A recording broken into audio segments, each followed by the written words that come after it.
किया और जो मैं यहाँ पे बहुत इजीली स्मूथली जा रहा हूँ।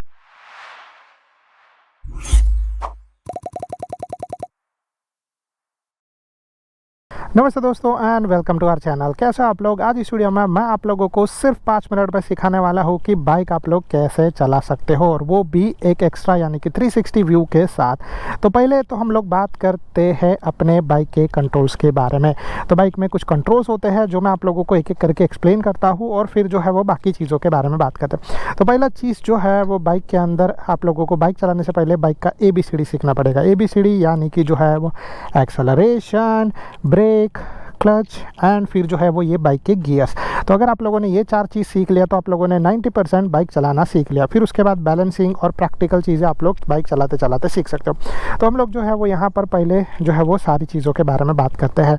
तो मैं बाइक के ऊपर बैठ जाता हूँ, और जैसे आप लोग यहाँ पर देख रहे हो, एक बार बाइक के ऊपर बैठने के बाद आप लोगों को कुछ इस तरीके से फील होगा। पहली चीज़ हम लोग बात करते हैं बाइक के जो है वो कंट्रोल्स के बारे में। तो अगर आप लोग जो है बाइक के राइट साइड में जाओगे तो आप लोगों को ये सबसे पहला चीज़ मिलेगा जिसको बोलते हैं एक्सेलरेशन। एक्सेलरेशन जो है वो आप लोग आगे पीछे करोगे तो उससे जो है वो आप लोगों का बाइक का एक्सेलरेशन बढ़ेगा और आप लोगों के बाइक का एक्सेलरेशन कम होगा। फिर इसके बाद जो है वो बाइक का ब्रेक। तो ये जो है वो बाइक का ब्रेक है, ये बाइक का फ्रंट ब्रेक है, ठीक है। तो अगर आप लोग इसको प्रेस करोगे तो बाइक का आगे का टायर का ब्रेक लगेगा। अगर आप लोगों को बाइक के पीछे का टायर का ब्रेक लगाना रहेगा तो आप लोग यहाँ से अपने पैर से कंट्रोल कर सकते हो, ठीक है। और जो है वो अब बात करते हैं क्लच के बारे में, एक्सेलरेशन, ब्रेक एंड क्लच। तो ये है बाइक का क्लच। अब क्लच जो है वो बहुत ज़्यादा यूज़फुल होता है क्योंकि जो है वो क्लच का कनेक्शन ऑलवेज बाइक के गियर्स के साथ जुड़ा होता है। इसको मेन यूज़ इसीलिए किया जाता है ताकि आप लोग अपने बाइक के गियर्स को up shift and down shift करो। तो क्लच आप लोग जो है वो इस तरीके से यहाँ से यूज़ कर सकते हो। इसके अलावा यहाँ पर कुछ कंट्रोल नहीं है। और जो है वो हम लोग बात करते हैं ये बाइक के गियर के बारे में।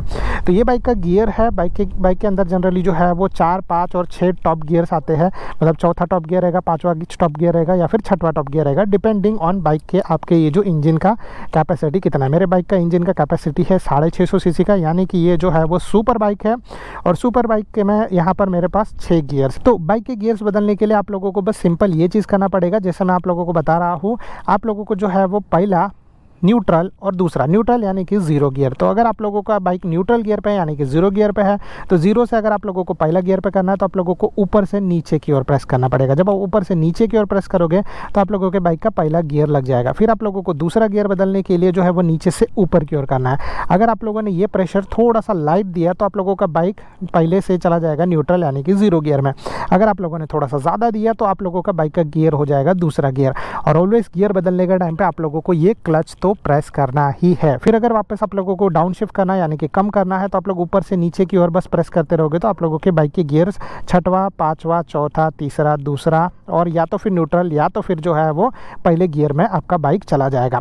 अब बाइक के गियर्स बदलना क्यों ज़रूरी होता है? क्योंकि बाइक में आप लोगों को जितना ज़्यादा स्पीड भागना है उतना ज़्यादा आप लोगों को अपने बाइक के गियर्स को बदलने पड़ेंगे। ये हो गया बेसिक सिंपल चीज़ों के बारे में। तो अभी हम लोग जो है वो यहाँ पर स्विचेस के बारे में बात करते हैं। मेरी बाइक में जो है मे भी हो सकते हैं थोड़े से डिफरेंट तरीके के हो, आपकी बाइक में थोड़े से डिफरेंट तरीके के हो, बट स्विचेस जनरली जो है वो बहुत सारे कॉमन होते हैं। और उसके अंदर से यहाँ पर आप लोगों को जो है वो राइट साइड में दिखेगा, वो है ये बड़ा लाल कलर का बटन जिसको बोला जाता है इंजन किल स्विच। तो ये जो है वो इंजन किल स्विच इंजन को डेफिनेटली किल यानी कि बंद करने के लिए होता है। तो जब तक ये बंद रहेगा तब तक आप लोगों के बाइक का इंजन स्टार्ट नहीं होगा। चाहे आप लोगों का बाइक ना आपने चाबी लगा दिया, बाइक को ऑन कर दिया है, बट बाइक का इंजन स्टार्ट नहीं होगा। फिर नीचे आप लोगों को दिख रहा है ये है सेल्फ स्टार्ट। तो आप लोग जो है वो जब इसको इंजन किल ऑन करने के बाद अगर आप लोग ने बाइक को ऑन किया और फिर स्टार्ट करोगे तो आप लोगों का बाइक का इंजन स्टार्ट हो जाएगा। फिर इसके बाद यहाँ पे हेडलाइट के कंट्रोल्स है, यहाँ पे कुछ सिलेक्शन यानी कि मेरे इंस्ट्रूमेंट क्लस्टर के कुछ कंट्रोल्स है। फिर यहाँ पे सिग्नल इंडिकेटर्स है लेफ्ट एंड राइट वाले। फिर मुझे अगर हेजर्ड लाइट चालू करना, हेजर्ड लाइट यानी कि दोनों लाइट्स आगे पीछे वाली, अगर मेरी बाइक खराब हो जाती है तो मैं हेजर्ड लाइट यूज़ कर सकता हूँ जिससे पीछे आने वाले लोगों को समझ में आए कि मेरी बाइक खराब है। और फिर है यहाँ पे हॉन्क। सबसे पहले हम लोगों को बाइक को चालू करना है। तो मैंने जैसे आप लोगों को बताया था, चीज़ ये है कि बाइक का इंजन, बैटरी सब चालू है, इंजन चालू नहीं है। तो मैं इंजन किल ऑन करता हूँ और फिर जो है वो यहाँ से मैं स्टार्टर प्रेस करता हूँ। ये हो गया मेरी बाइक का इंजन स्टार्ट। Wow, congratulation. अभी जो है वो सेकंड चीज़ करना है। सेकंड चीज़ करने से पहले हम लोग अपना बाइक का स्टैंड ऊपर कर लेते हैं, क्योंकि जैसे ही मैं स्टैंड नीचे रहेगा और बाइक को फर्स्ट गियर पे करूँगा मेरा बाइक का इंजन ऑटोमेटिकली बंद हो जाएगा। तो मैं क्या करता हूँ, पहले तो बाइक का स्टैंड ऊपर कर देता हूँ। स्टैंड ऊपर करने के बाद अभी जो है वो मेरी बाइक आगे बढ़ने के लिए रेडी है। अब मुझे करना ये है कि बाइक के गियर बदलने। तो मैंने बाइक के गियर बदलने से पहले क्या आप लोगों को बताया था कि बाइक का क्लच जो है वो सबसे पहले प्रेस कर दो। तो बाइक का क्लच प्रेस करके रखा है मैंने, फुल क्लच प्रेस करके रखा है। और फिर जो है वो मैं यहाँ से क्या करता हूँ, अपने बाइक के गियर जो है वो नीचे से ऊपर की ओर करता हूँ। तो ये ऊपर से नीचे की ओर करता हूँ, ठीक है। तो मैंने ऊपर के से नीचे की ओर किया अपना बाइक का गियर, मेरा गियर यहाँ पे लग गया पहला गियर में। अब मैं आगे बढ़ना स्टार्ट करता हूँ। ऑलवेज आगे बढ़ने से पहले आप लोगों को एक चीज़ का ध्यान रखना है, और एक्सेलरेशन जो है वो आप लोगों को हल्का सा देना है, बहुत ही लाइट। अगर जो है वो आप लोगों ने बहुत ज़्यादा दिया तो आप लोग देख रहे हो आप लोगों का बाइक का जो है वो इंजन बहुत ज़्यादा नॉइज़ करेगा, बहुत ज़्यादा स्पीड प्रोड्यूस करेगा, बहुत ज़्यादा पावर प्रोड्यूस करेगा, और आप आगे जाके किसी को ठोक दोगे तो वो चीज़ हो जाता है। क्लच ऑलवेज जो है वो चारों उंगलियों से पकड़ना चाहिए, ठीक है। एक्सेलरेशन डेफिनेटली पूरे हाथ से पकड़ना चाहिए। और बाइक के जो गियर है बाइक का जो ब्रेक है, वो ब्रेक को आप लोग या चाहिए तो 2 फिंगर या फिर 1 फिंगर से यूज़ कर सकते हो, जैसे भी आप लोगों को चाहिए वैसे, जिस तरीके से आप लोग अपने बाइक के इस ब्रेक लीवर तक पहुँचते रहोगे तब। अब नीचे का जो है लीवर वो आप लोगों को जो है वो पैडल जो आप लोग ब्रेक के लिए यूज़ करते हो, वो आप लोगों को स्लोली जेंटली प्रेस करना है और रुकना है। तो पहले हम लोग आगे बढ़ना स्टार्ट करते हैं। पहले मैं आप लोगों को बताऊंगा आगे कैसे बढ़ना है, फिर हम लोग जो है वो धीरे धीरे करके जो है वो स्लो कैसे होना है उसके बारे में देखेंगे। तो पहले जैसे आप लोगों ने देखा, मैंने अपने बाइक के गियर को पहले गियर पर कर दिया है। अभी हम लोग क्या करते हैं, सिंपल चीज़ है कि बस हम लोगों को आगे बढ़ना है। आगे बढ़ने के लिए मैं क्या करूँगा, अपने क्लच को जो है वो धीरे धीरे छोड़ूंगा। जैसे जैसे मैं अपना क्लच यहाँ से छोड़ूंगा वैसे वैसे मेरा बाइक जो है वो इंजन पुश करना स्टार्ट करेगा, मुझे जो है वो आगे बढ़ने के लिए मजबूर करेगा, ठीक है। तो मैं जो है वो धीरे धीरे आगे बढ़ूंगा, और फिर वही सेम टाइम पे जब मेरा बाइक थोड़ा सा मूवमेंट होने लगेगा, मैं बाइक को एक्सेलरेशन दे दूंगा, क्लच यहाँ से पूरा छोड़ दूंगा। तो जिस तरीके से आप लोग देख रहे हो मेरा बाइक का इंजन आगे घूम रहा है, मैं आगे बढ़ रहा हूँ विदाउट एनी प्रॉब्लम, और जो है वो हम लोग यहाँ पर विदाउट एनी प्रॉब्लम जो है वो आगे बढ़ रहे हैं, ठीक है। तो अभी हम लोग जो है वो सिर्फ एक्सेलरेशन के बेस पे आगे बढ़ रहे हैं, यहाँ पर कोई भी इशू नहीं है।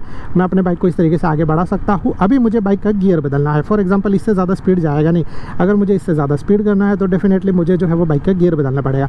तो गियर बदलने के लिए स्टेप जो है वो ध्यान से देख लो। पहला जो है वो आप लोगों को क्या करना है कि अपना एक्सेलरेशन छोड़ना है, क्लच प्रेस करना है, नीचे से ऊपर की ओर गियर करना है, धीरे धीरे क्लच छोड़ो, धीरे धीरे एक्सेलरेशन दो, आप लोग जो है वो आगे बढ़ना स्टार्ट हो जाओगे। तो इस तरीके से आप लोगों के अपने बाइक के गियर को बदलना है। सेकंड गियर में इस तरीके से मैंने अपने बाइक के इंजन को डाल दिया। अब थर्ड गियर करने के लिए डेफिनेटली मुझे इससे ज़्यादा स्पीड लगेगा, क्योंकि अगर जो है वो मैं इससे ज़्यादा स्पीड नहीं करूँगा तो मैं डेफिनेटली जो है वो इससे आगे नहीं जा पाऊँगा। तो अगर मुझे इससे ज़्यादा स्पीड करना है तो मैं यहाँ से एक्सेलरेट करता हूँ, दिख रहा है। अगेन एक्सेलरेशन छोड़ा, क्लच प्रेस किया, अपने बाइक को तीसरे गियर पर किया, और जो मैं यहाँ पर बहुत ईजिली स्मूथली जा रहा हूँ। तो इस तरीके से जो है वो हम लोग अपने बाइक के गियर्स को बदल सकते हैं। अब बात करते हैं कि आप लोग रुक कैसे सकते हो। तो रुकने के लिए जो है वो बहुत ही बेसिक सिंपल फंडा है जो आप लोगों को करना पड़ेगा, ठीक है। फॉर एग्जांपल मैं 40 तक की स्पीड में हूँ, तो मुझे रुकने के लिए क्या करना है, तो पहले तो मैं यहाँ से टर्न ले लेता हूँ, और फॉर एग्जांपल कि अगर मैं 40 तक की स्पीड में हूँ और अगर मुझे रुकना है तो मैं सबसे पहले एक्सेलरेशन छोड़ूंगा, फिर क्लच प्रेस करूँगा, ब्रेक प्रेस करूँगा, और फिर मैं रुक जाऊँगा।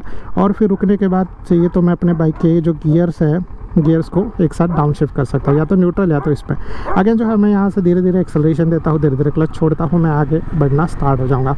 तो इस तरीके से आप लोग जो है वो विदाउट एनी प्रॉब्लम आगे बढ़ सकते हो। बहुत सिंपल तरीके से आप लोग अपना बाइक चला सकते हो। And I think so that's it from my side. तो अगर आप लोगों को जो है वो ये वीडियो पसंद आया रहेगा, so please do like and subscribe to our channel. अगर आप लोगों को कोई भी तरीके का डाउट रहेगा सो आप लोग जो है वो नीचे कमेंट कर सकते हो। Thank you so much guys for watching, bye bye, and see you in the next video like this.